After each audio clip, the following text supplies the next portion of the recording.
ᱥᱟᱞᱟᱜ ᱡᱚᱦᱟᱨ ᱤᱧ ᱥᱟᱨᱱᱟ ᱫᱷᱚᱨᱚᱢ ᱜᱩᱨᱩ ᱪᱮᱞᱟ ᱠᱟᱹᱱᱟᱹᱧ ᱥᱳᱥᱟᱞ ᱵᱨᱚᱦᱢᱚ ᱩᱯᱨᱩᱢ ᱛᱤᱧ ᱳᱭᱮᱥᱴ ᱵᱮᱝᱜᱚᱞ WB ᱠᱷᱚᱱ ᱢᱮᱱᱮᱫ ᱛᱮᱦᱮᱧ ᱫᱚ ᱜᱩᱨᱩ ᱜᱚᱢᱠᱮ ᱯᱚᱱᱰᱤᱛ ᱨᱚᱜᱷᱩᱱᱟᱛᱷ ᱢᱩᱨᱢᱩ ᱨᱚᱜᱷᱩ ᱢᱩᱨᱢᱩ ᱥᱮ ᱨᱟᱹᱜᱷᱩ ᱢᱩᱨᱢᱩᱣᱟᱜ ᱜᱮ ᱱᱚᱣᱟᱧ ᱯᱨᱚᱪᱟᱨᱮᱫ ᱱᱚᱣᱟ ᱥᱟᱨᱱᱟ ᱫᱷᱚᱨᱚᱢ ᱥᱟᱨᱠᱟᱯ ᱤᱭᱩᱴᱩᱵᱽ ᱪᱮᱱᱮᱞ ᱧᱮᱞ ᱛᱟᱵᱚᱱ ᱯᱮ ᱜᱟᱹᱧ ᱠᱚ ᱟᱯᱱᱤ ᱠᱚ ᱡᱟᱦᱟᱸ ᱠᱚᱨᱮ ᱮᱱᱛᱮᱢ ᱠᱚ ᱥᱟᱢᱟᱝ ᱯᱟᱪᱮ ᱞᱮᱱᱠᱷᱟᱱ ᱧᱮᱞ ᱥᱚᱡᱷᱮ ᱛᱟᱵᱚᱱ ᱯᱮ ᱞᱟᱹᱭᱮᱫ ᱛᱟᱵᱚᱱᱟ ᱢᱟ ᱛᱮᱦᱮᱧ ᱫᱚ ᱥᱟᱹᱨᱫᱤ ᱢᱟᱦᱟ ᱨᱮ ᱥᱟᱹᱨᱫᱤ ᱢᱟᱦᱟ ᱟᱨ 1977 साल लेकाते पेंडाई जहाँ गुरु गमके धीरे धीरे का वेस्ट बेंगल WB रे ओना लेकाते 1977 साल का तो तेन सार्दी माह का ओना लेका 1977 साल का तो तेन दो चेत बंगा कुनामी बारगल तुरुई कान आई ले तबना नोई ले तबना नोआ सारना तो पुजारे तन मा को ओला कदाय रघु मुर्मू से रघु मुर्मू ओलाकात ओना के प्रचार दिस नोआ सारना धर्म जहाँ नाम सनाम कना मेना मारे सारना धर्म कथा मेना मा आजम तबन बिताना तेन चितर रिया सेरेñ आबो आखड़ा बाहा दारे जतन गया बन दैना आखड़ाय शोभाया आबो जाति रेनांग ऑल हों जड़ी जाड़ांग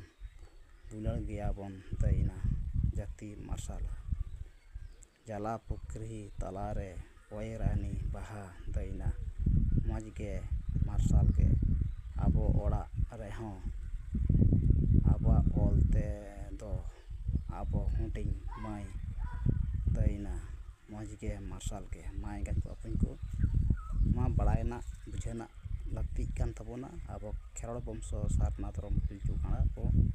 गुरु गमके दो सनाम लेकाना आय चेद आकाद बोनाय मारांग दुइनेत ओत ओंग ओल ओहत धरी मीत खुना सुंदरी जहाँ चेद आकाद बोनाय मा जेंगेत रे सनाम पड़ा के चेद आकाद बोनाय आबो संताल खेरड़ बंशो गेलबार गोटांग पिलचू गाना चेद आकाद बोनाय गुरु गमके ऑल दबन मनाय गुरु गमके सारना धरम हितले नोहा को मेन आकाद नोहा तो बाबन मनावा दो बेस तो बापे कमी तबना जहाँ को पूरा के जुदी बापे मनाय तबना ऑल आया ऑल गुरु गमके अपमान हुई काना नोहा दो आबो संताल हुई केते गुरु गमके अपमान हुई काना ऑल दो मनावा ओना उल्टे सारना धरम हितले मेना कान ओना दो बा मनावा आदो गुरु गमके अपमान किछुगान मेना कोआ आबोरेन कोगे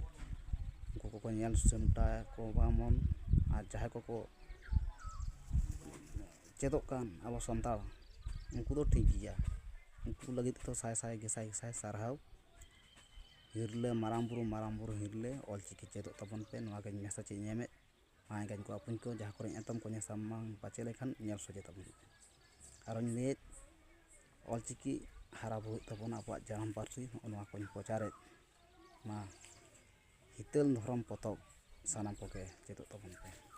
कार तबन पे सेता बेड़ा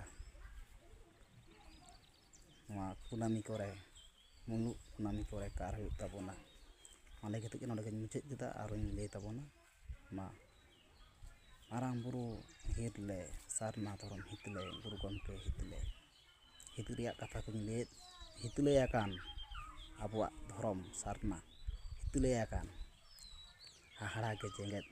धर्म मेनायाय सेरमा रे मेनायाय मेनखान उनिया सिंह बुंगा ताय धर्म दो सेरमा रे मेनायाय आया आरसाल दो सिंह बुंगा ताय माके नेकते नोडे मुचेद केदा आरोኝ मेन तबना मा नितु दो नोडे मुचेद केदा साड़ा जोहार सानाम कोगे।